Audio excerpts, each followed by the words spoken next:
Imagine, if you will, sitting down to your morning coffee, turning on your home computer to read the day's newspaper. Yo, it's your boy Zeta Don, and we back at it again with another episode of Inspired Empire Podcast.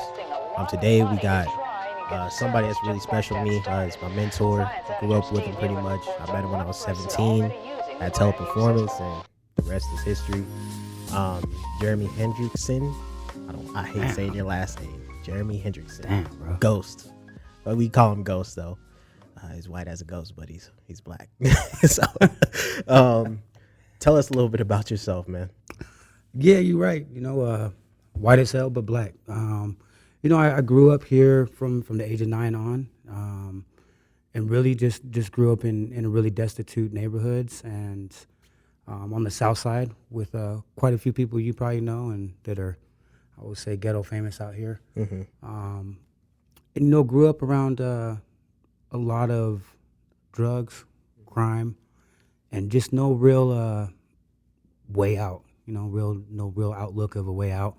My mother was, she was addicted to methamphetamine all the way till she's 52. So really just grew up in that kind of situation, up until the point that I chose to make a break as a child from that situation.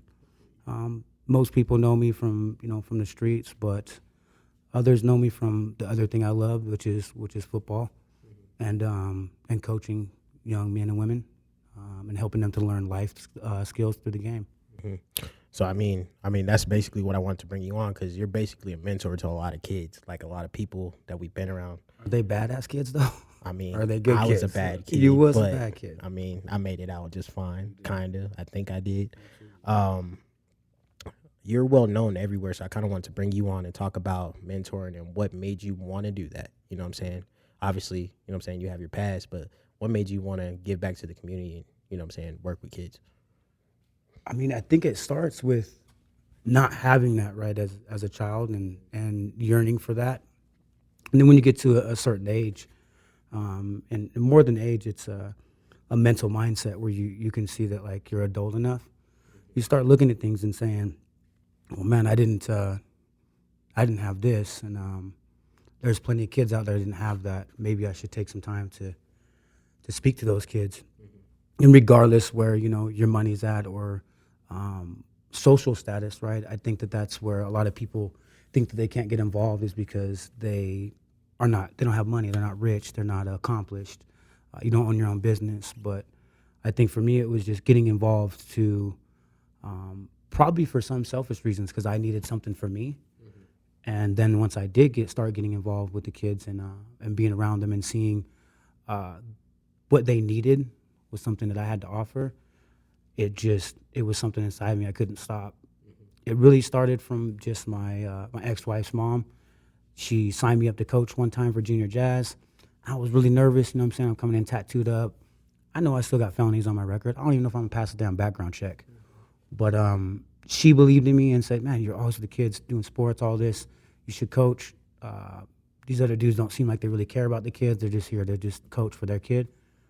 And ever since that day, the first time I went to the gym, I was extremely nervous, right? Probably the most nervous I've ever been. It's a bunch of little-ass kids, little 7-8-year-old kids, and I'm nervous of them for some reason.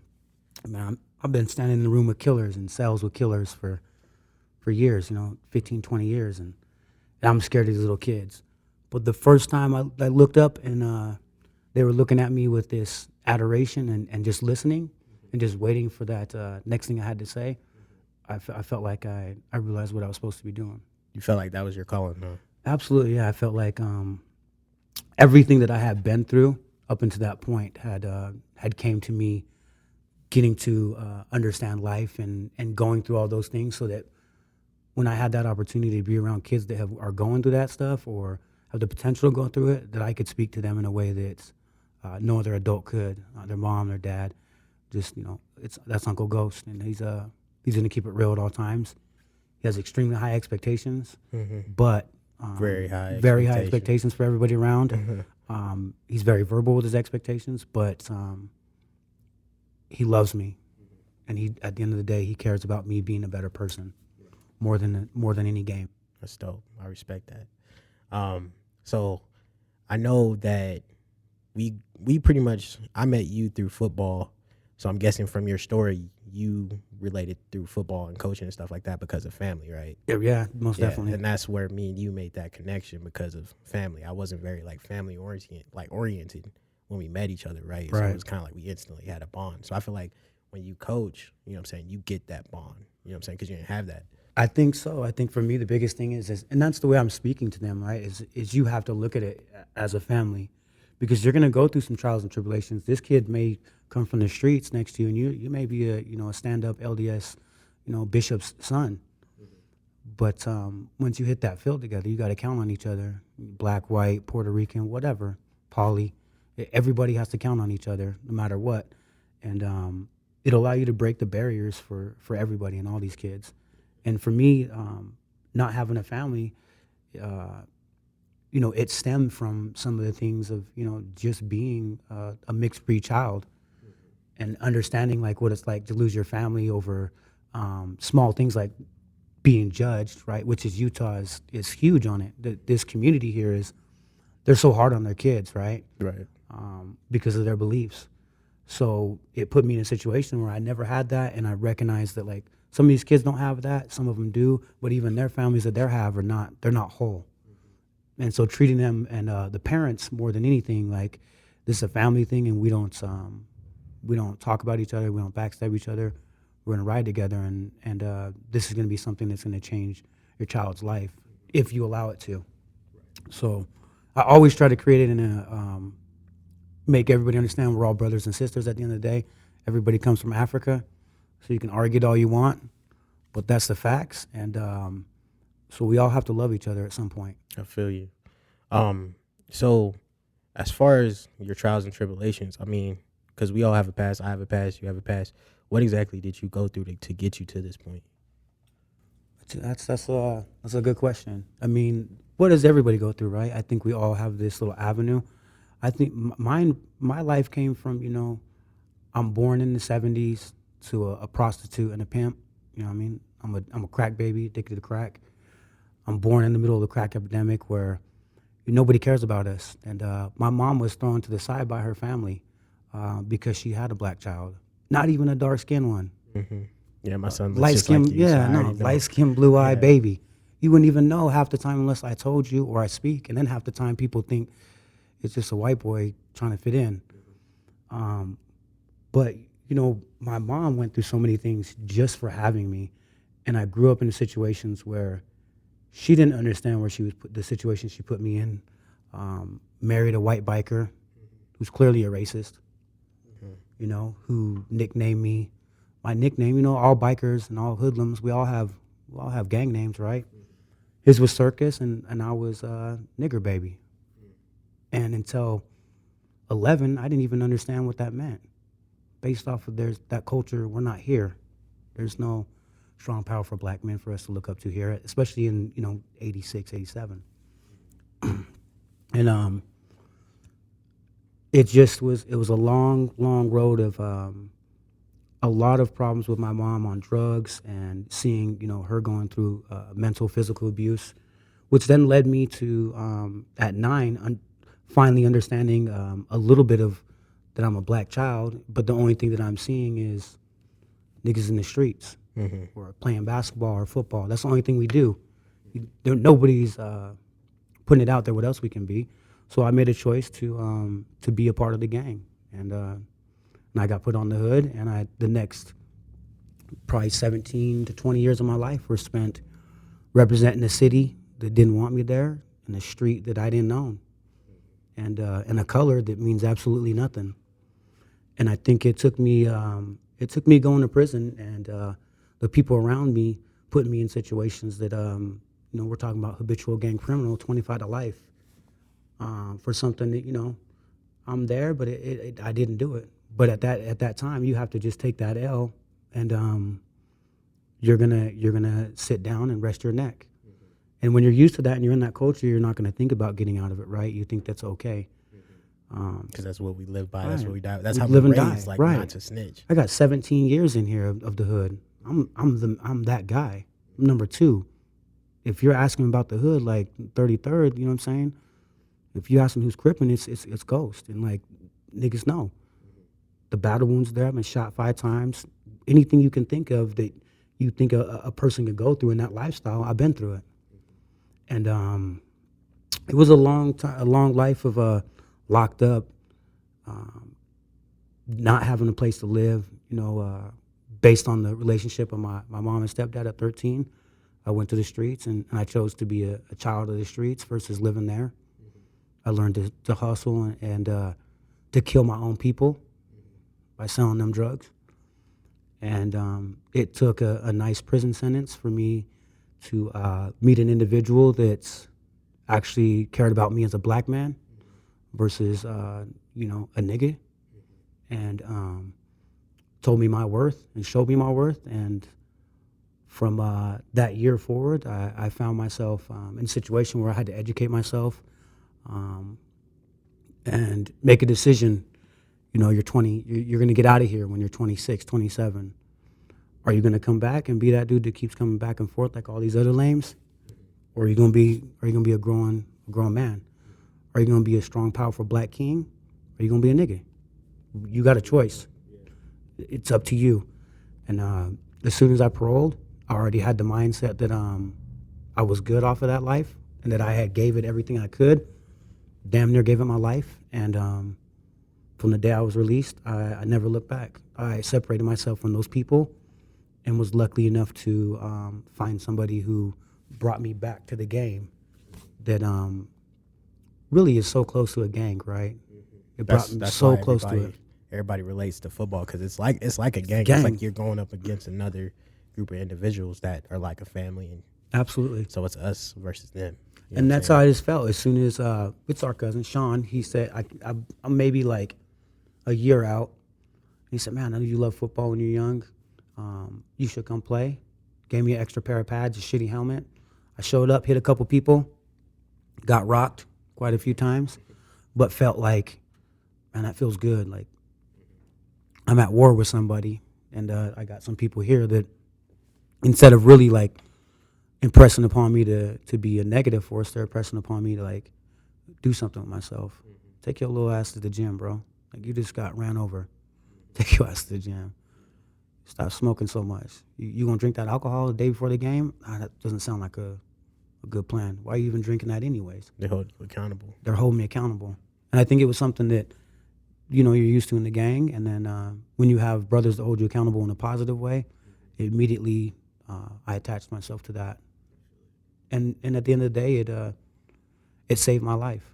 Yeah. It saved my life. Yeah, because for me, I wasn't really the best at football. Like, I wasn't the best, but it was just a family thing. I like to be in a tight group. That's just how it was. I was around gang culture, all that stuff. So, like, and I kind of leaned towards the gang stuff because I just felt like I was a part of something, you know what I'm saying? Right. I felt like I was always trying to prove myself. So, like, for that, I was just always a part of it. And then when you hit me up for about the football, because after high school, I just was kind of running the streets, doing whatever.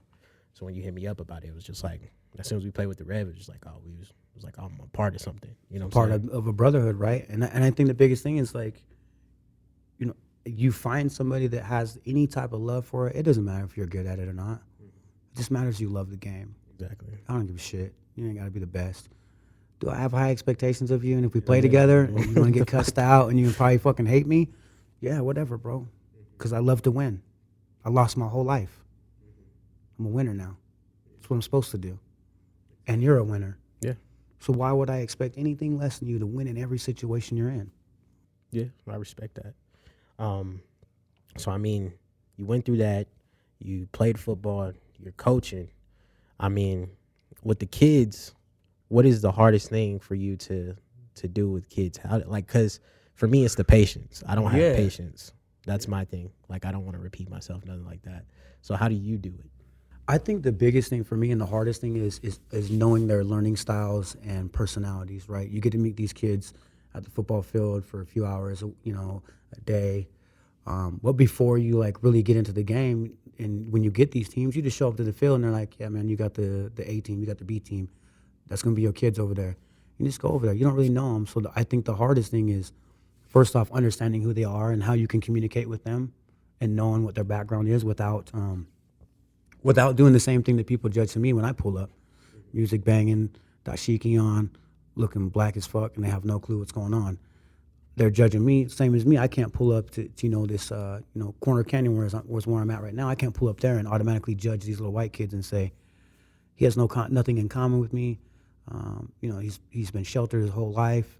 He's never been through nothing. I mean, literally yesterday, one of the kids' mom texted me talking about how the kid has lost his dad at 9, and he hasn't had anybody to look up to, and now he has like somebody who's dominant in his life and like holds him accountable to be a man at a young age, and something that his dad would have loved for him.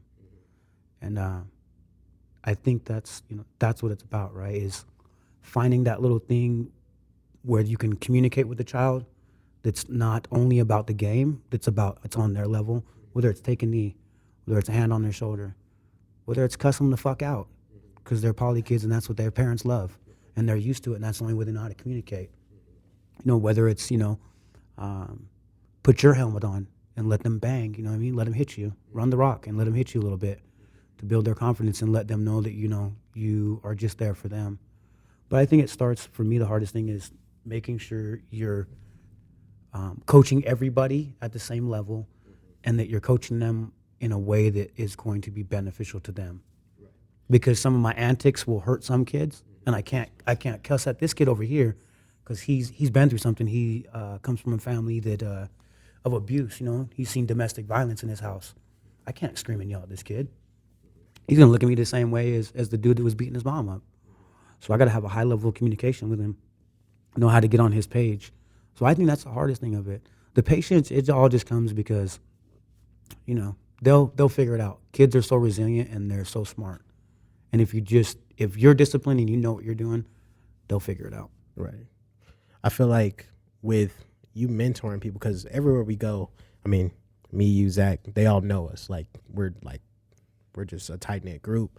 I feel like with you, like mentoring, everybody knows you. You know what I'm saying? Like, I felt like you've made a big impact on, especially Taylorsville. You made a big impact there. Like, how does it feel to see kids grow up and like Ghost, like, oh man, you know what I'm saying? Like, I remember when this happened and blah blah blah. Like, that's it, man. I think that's what you're looking for, right? And the biggest thing is, I do. And like Taylorsville, I spent 7 years there, so I have a lot of kids there that are now 23, 24, 25. These are adults, right? And these are grown men that shared like a good chunk of their childhood with me. And when I see them, I think that the cool story, the football stories are always so cool. But what I want to hear is like, what did you get?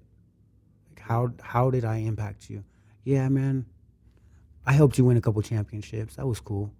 But what changed in you? What have I done for your life? And I think the most thing that I get that from these older kids and a lot of the people we run into is, damn, Uncle Ghost, you really you taught me how to work hard. Taught me how to work hard and more than anything, to love everybody. And you're not a bitch if you cry. You know what I mean? You're not a bitch if you tell your brother you love him. It's okay to love each other. And all my kids, the one thing that they better learn is like, that my whole goal is love everybody, no matter who they are, where they're from, black, white, gay, whatever, man. Whoever you are, love that person for who they are, and stand up for what's right. Don't ever be in a situation as a kid or as an adult where you see something happen where it's not copacetic with who you are as a person, and just sit there. And I think that my kids got that. Like, we run into Josh Cox, and these are good LDS kids, and to hear them say like, you influenced me in a way that my parents never could, and you gave me something my dad could have never given me, is like, it's everything to me. And sometimes you question it because, do you fit with their culture? Yeah, I was just about and to you say. wonder like, oh man, these LDS folks, man, you out here cussing the kids out, tattooed up, playing rap music. Obviously it's not cussing, the music's not cussing, but playing rap music at practice. My kids are now like writing fake tattoos on them before games and shit, you know what I mean? Back plates out, visors on. My kids got a little different swagger. So the hope is that the parents can see us, this community out here of individuals that they judge us for who we are as soon as they see us, and it's not necessarily their fault. They're just raised that way. I think that the biggest thing is these people are getting an opportunity to see us, as people, and they shouldn't be afraid of us. Their kids shouldn't be scared of anybody who looks different. They shouldn't be scared of the little brother down the street with his pants sagging. Because actually that dude's, he plays the violin. Yeah. That dude ain't no hood. It really do be like that, too. He plays the violin, bro. Plays saxophone or something. He plays saxophone. Yeah. This nigga look tough, but he's a softie. He's a good kid. And I think that they get that from me. Is like, man, that nigga looks pretty, he look like he's going to be raw. Wait, did he just tell my kid he loves him? Did he just wait, did my kid just come home and talk about Uncle Ghost? Like, who the fuck is Uncle Ghost? Yeah. Like, because I know you're at Corner Canyon, so I know these people are kind of I mean, I can only imagine it's a lot of money up there. Yeah. It's a lot of money, and I think that the thing for them, we had already situations, first game, already had situations where people feel some type of way. But for me, it's all, what I have learned already is, people like us can break those barriers, people that have been through it, and people that can communicate with anybody. And if you can be a nigga from the streets, but you can still know how to talk. And if you can carry yourself like a man and talk like a man, and people will respect you. And those people up there, they're just people, right? Because our perception is this, which is my perception. They ain't been through shit, man. They probably got that second generation money, privileged, wonder how they got that. Went to college. They had a really good life. They didn't do anything. But then you get up there and you meet some of them. One of the richest dudes I met up there, he's a self-made millionaire. He doesn't even, he owns a machine shop. And the dude is probably the most LDS guy I've met, but also the most pro doing the right thing man I've met, in terms of making sure that people recognize people's greatness and appreciate people of a different culture. We had some situations there where the parents they weren't vibing with my music or whatever. And he was quick to, hit him with that. Who are you? You guys are sitting on your ass over here, or this dude come from the streets over here to coach your kids in these $1 million homes that he can't afford. You might want to take it down a notch and recognize where that dude comes from. And they followed suit? They followed suit, yeah, right now. I mean, I could show you some messages that just came through this week that are just, after our first game, they're very, they're impressive, right? It's good to know that if you have the right personality or right approach to things, I can still be me. I can still be the same dude I am, talk the same way I am. But I can also break some barriers with some people that have never seen us, and that one person at a time, one parent at a time, if I can affect a parent and a child to look at, young black men or people of color or just people that are different in general as just a human, I think I've done my job, right? Yeah, I mean, I feel like the biggest form of being a human is love. I mean, that's basically what you're doing, is teaching people how to love. And it gets awkward for people. It does, because a lot of people don't understand that, because we teach hate. In the world we teach hate. We're supposed to hate each other, right? Yeah. The first thing we do, you're dark skinned, I'm light skinned. You ain't supposed to like me, bro. Yeah. You ain't supposed to get mad when somebody says something about my skin tone. You're supposed to be like, yeah, that light skinned motherfucker. Because that's the way the society's made us think, that we are all in this to fight each other for some bullshit. Right? That's so militaristic to put a bunch of people in an area and have them fight for resources. Of course they're going to kill each other. You put a bunch of people in an area with nothing, no jobs, no money, no nothing. What do you think they're going to do? Right. They're going to do exactly what you want them to do, which is kill each other off. Right. So, yeah, I mean, that's funny you bring up the skin tone thing, because I do get mad when people say you're white. I get upset. I get hurt, because my son causes you issues. My son is literally close to your skin tone, so he's gonna struggle. But that was even before I had my son. But when I had my son, people say I get really upset, because I know my son's gonna go through that struggle. Oh, bro, that hurts my heart. The hardest thing in the world is to have to explain to somebody, what you are. I'm black, and they're looking at you like you're fucking retarded, yo, man, what do you mean? Yeah, no, I'm black. Oh, let me see your dad. Man, I have sickle cell. What are you talking about? Are you dumb? Did you not?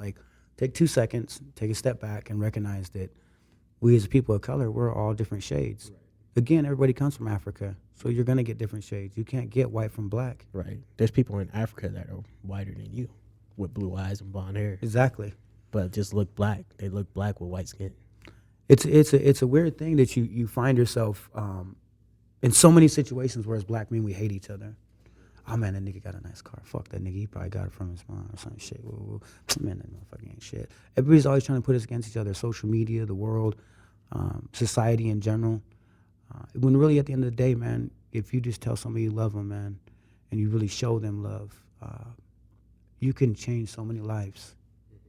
You don't know what anybody's been through, and most men, we don't tell each other we love each other. We don't talk like that because you're looked at as weak or some weird shit, or people are homophobic and they think you're gay because you tell a brother you love him or you hug him. Man, what's wrong with you? I mean, everything was built on love. Why would I not try to tell you I love you and build you up? Because that's only building me up. Right. It's also self-serving, right? If I tell you I love you and I see you smile and you're happy, and I see you walk out that door and you're feeling good about yourself, I feel good about myself. I feel like it's just like when you do that though, it's kind of like you touch people. You know what I'm saying? Like you brighten up their day, or you know what I'm saying. You never know, that person might have needed that. You know what I'm saying? They might have want to be like seen or something. They could have been having a bad day. They could have been depressed or something. They might want to hurt themselves. You know what I'm saying? I think that shit's important. I think it's the most important thing to do. That like knowing, understanding, like on Earth we were put here to love each other and not to fight for resources or fight over color or sexual preference or any of this shit. Like, man, there shouldn't be a person homeless. I mean, there should be no hate. But we're over here fighting and killing each other for what? Property and bullshit you can't take with you, or because, again, this street, this neighborhood that nobody wants you to be in. You think those people of 33rd Street, South Side, they want me to be there? They want me to take my black ass on somewhere and get the hell out of their neighborhood. Stop tagging on the wall. Stop acting like I own. I don't even own it. I don't even own shit there, but I got 33rd Street tattooed on me. The mentality is retarded. Like, we don't even have we're not even in a situation where we own this, but we're fighting for it. We're not fighting for land. We're fighting for something that's not ours, a color that doesn't mean anything. The color we should be fighting for, you know what color. At the end of the day, we should be fighting for black people, for ourselves, so we can gain the rights we need to gain, so we can turn around and give our children the life that they deserve. Generational wealth, right? We stop putting money into these other people's hands and put it in our own hands. Where does that turn? It's not a racist comment, man. That just means like taking care of your people so that you can take care of your people. I mean, they've been doing it for centuries. That's a good point, because I feel like most races do take care of themselves. They all do. But black people, we hate each other. We don't take care of nobody. And I feel like we were pretty much brainwashed into hating each other. It is. We don't want to see anybody else make it besides ourselves. And if someone else does make it, we hate on them, or they get taken away from us. Because what? Because who's the dude that gets to sleep in the house? You know what I'm saying? Why the rest of y'all out here getting whipped? That was intentional. That's intentional, taking the light-skinned people in the house because they can handle us and they think the light-skinned women were pretty. Light-skinned women were only pretty because you was sleeping with the slave, bro. That's the only where she came from, right? And that's funny that you say that, because we're just talking about how you see a lot of dark-skinned kids adopted. You don't really see a lot of light-skinned kids adopted. Never. You see the I haven't seen a light-skinned adopted ever. The dark-skins are mostly adopted. Right. That's crazy. Imagine how that makes you feel. Like, man, is that because nobody wants you as a dark-skinned man? Because the perception of that. But as a light-skinned, you're acceptable. Because I know damn well, even with my tattoos and shit, I get in privy to conversations that you would never hear. I know white folks say things around me that they would never say around you, because they don't know. They don't know that you're black. They don't know. And then when they get checked, they're like, oh, it wasn't like that, but it was just, I didn't know. Mm-hmm. That's crazy, you're black. Yeah, man. You knew when you said that. You thought I was going to laugh, but that's not the situation. Yeah. That's crazy, man. So, I mean, we getting close to wrapping it up. What's something that you want to leave people with to remember about this conversation? Man, that's a good question, brother. I think for me, it's just, to love one another. At the end of the day, love one another, because we get one shot at this, man. And you lose so many people along the way. Whether it's love, like relationship-wise. Yeah, man, if that's your girl, man, that's your girl, man. Love the shit out of her. give a fuck what anybody says. Like all that outside talk, man, don't even focus on it. You love big girls, nigga, love big girls. It's all good. I love them too, bro. It's all good. You love white girls, love them. But at the end of the day, love each other, right? And recognize that you're leaving a legacy. And pre 99, 2000, my legacy was a shitty one. And you can change that at any given time. My legacy was something of hate, disparity. I've hurt a lot of people, but you can change that, and you can leave an even better legacy, and leave something that when people show up to your funeral, what they talk about is that you left the world better than it was before, and you left it with love. In every situation, you loved unconditionally. If it broke your heart, it is what it is. If people dogged you and they stabbed you in the back, it is what it is. Keep loving. Fuck it. Don't let these motherfuckers change you. I feel you.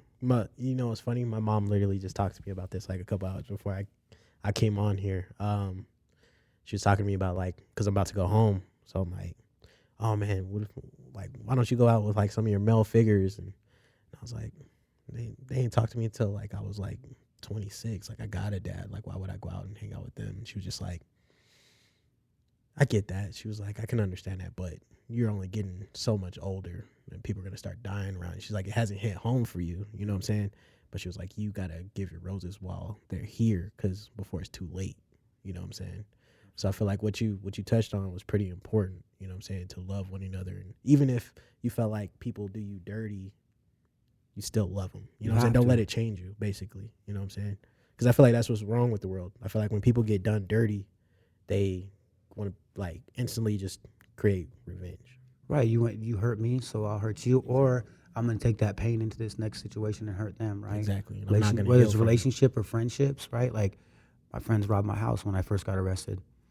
You know what I'm saying? It's like, so then what am I gonna do when I get out? Rob somebody else's house? Exactly. Because they're in jail. Like it's a never-ending cycle. And if you get to the point where you just say, "Fuck it, I'm done with that," like I'm gonna love people unconditionally. And whatever they do is what they do, and it's my fault that I put myself in a situation to be hurt. I'm not gonna blame them. I'm gonna just go ahead and learn lessons in life and continue to love even more unconditionally, because you'll get that same thing back. And loving people unconditionally and just loving everybody in general, I think it's helped me so much with the pain and the anger and the things that I struggle with, because I don't get to be that person anymore because they won't let me, because now they love me too, even though when I first, told them I loved them, they were like, oh, that's weird. First time I told you I love you, I knew you was like, nigga, what the fuck? Yeah. Did you say to me that's weird? I'm a grown-ass man. Yeah. Take your black ass over there. Well, yeah, it's because I never really been told that, you know what I'm saying? So I had to grow up into that. Like, okay, like that's what it means. It's not like, it's because at first I was weird, like, fuck, like, why would you, like, grown-ass man tell me you love me? Like, what the hell? I don't even tell my daddy I love him. Like, get the fuck out of here. Well, because we're in that beat your ass culture, right? Like, you got to be fucking tough. Strong black man. A strong black man is totally in touch with his emotions and feelings. And he loves his fellow black men. Love his people. Love your people. So no matter what, that's what I would like everybody to just hold on to, man. Love your people, and anybody around you, love them, because when you're gone, man, what are they going to say? And I know when I'm gone, people are going to come up to that stand and they're going to say some really good things. Maybe somebody's going to say some bad shit from before, but the last 27 years of my life, I've put it down for love, and I'll do so until I die. Hey, I respect that, bro. Hey, but I appreciate you coming on, telling your story. I appreciate you know what I'm saying, showing the podcast some love about time we got on here. Hey, man, I'll see you guys next week, church.